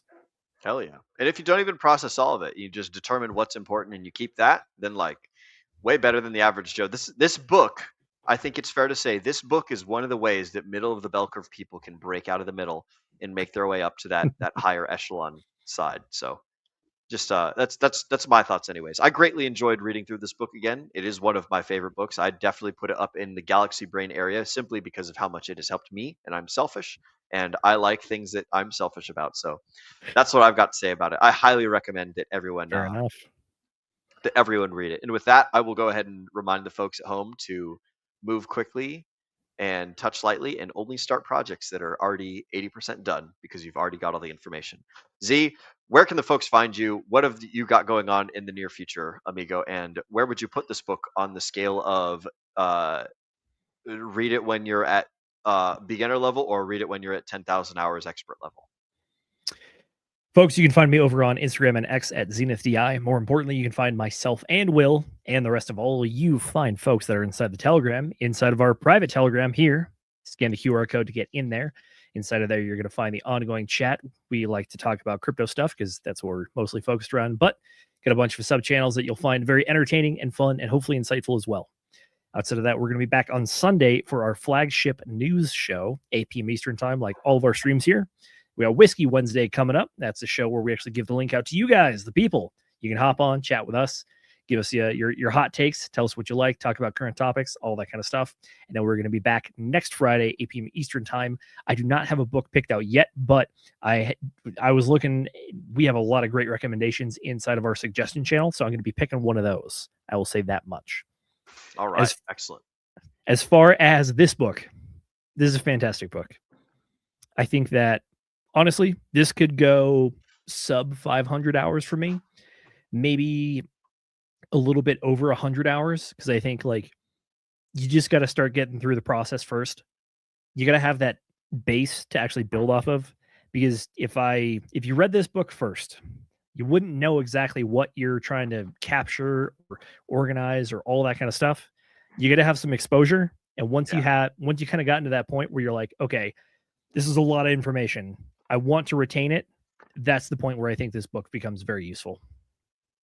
You do have to pay a little bit of the iron price before you understand the value of like yes, what it is to sir. be a blacksmith. Excellent. I like it.